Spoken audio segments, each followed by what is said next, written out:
Well, with behavior-based interview questions, what employers are doing is they're looking at past behavior to get a predictor of future behavior. Let's say they ask, can you give me an example of a time where you took initiative to solve a problem? They want to hear a story about where you took initiative.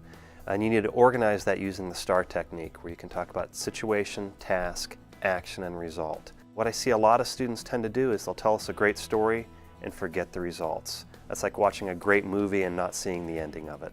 Well, the STAR technique helps organize their thoughts. Behavioral interviewing is telling a story. You're telling us a story, you're setting up the situation so we understand exactly what you're doing. You know, you set the frame, you set the picture for us in our minds. The task is, you know, what was the problem, what was the issue, set that piece up. And I want to know what you did, not my manager did this or we did this. I want to hear a lot of what did you specifically do? And the results, how did it end? It's like telling a joke and not giving the punchline if you don't add the results in there. When they get those behavioral questions, take it back to a specific example, explain what they did, set it up, give the details, and include a lot of names, dates, times, numbers, and places. The more details you can give, it really helps the employer understand the depth and breadth of what you accomplished. Oftentimes if a student is giving examples that say, we did this and we did that when they're talking about a committee, I will stop them and say, that's great that your committee did that, but what specifically did you do? And what I find oftentimes that they didn't do anything.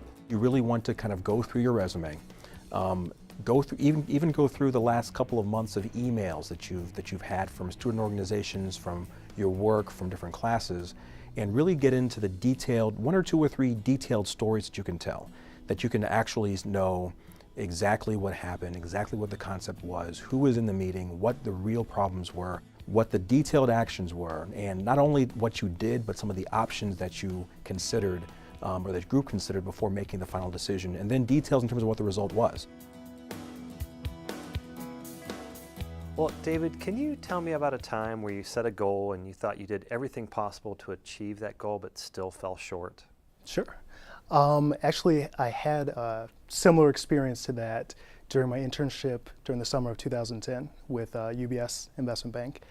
I was working in their global healthcare group, and really one of the first type of tasks that we had was working with one of our major clients on a merger model. So we were doing a pitch for them and coming up with a hypothetical merger situation. And my task was to create the merger model and come up with the analysis so that we could show them our numbers so that it made sense. So one of my senior associates came to me and said, David, you know, this is your task. Go ahead with it. We're not going to help you out. Do your very best, and we'll come to you at the end of the day. So I literally spent the next, I would say, 12 hours of that day working at a computer on my merger model, which I thought, man, you know, I've spent 12 hours. This is going to be perfect. There's nothing wrong with this. And when I finally presented my model saying, you know, we've got accretion here, we're going to make money off of this deal, the client's going to love it, the very first thing they did once I printed it out was take a red pen and cross an X all the way through it. And they said, you did absolutely everything wrong that we were looking for. And although you spent 12 hours, we're now going to have to go and redo this. So me, you know, this is my first week as an intern, sitting there thinking, wow, I spent way more time than any full-time person would actually spend on this. And I did it all wrong. How is this possible? I'm not going to get a job at all. And now all my dreams of doing investment banking are ruined from this one engagement. And what I later realized was the fact that, you know, when you come in, and this is what they told me at the end of the summer once I finally received a full-time offer, when you come in, they understand you don't know everything. You know, you're not supposed to know every single thing about investment banking or your internship in general. When you come in, they want to see that you are putting forth the full effort, you're going above and beyond, and really trying to do your best in terms of what they show you and what they want you to do. So at the end, that same senior analyst who crossed an X directly through, which, you know, I will admit it was incorrect, my work, he later said, you know, David spent half of a day on this model. He didn't give up. He was determined. He was confident in his work and what he thought was right.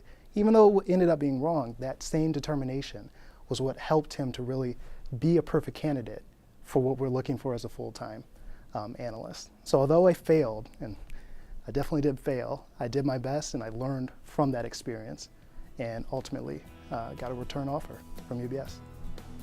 First, the candidate provides information about his project for UBS and the amount of time and work he put into the project, which helps the interviewer gain a real understanding of his efforts and the value of the task. Next, the candidate structured his example using the STAR technique: situation, task, action, results. Situation: explaining his UBS summer internship with the Global Healthcare Group. Task: explaining the merger model he was developing for a client to share UBS's financial expectations for the merger. Action: the amount of time and effort he put into the project. Results: the lessons learned from his mistakes and how he overcame these failures to receive an offer for full-time employment.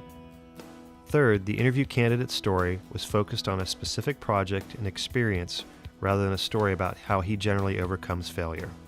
Finally, the candidate's story was specifically about his experience and not a shared story about a team's accomplishments.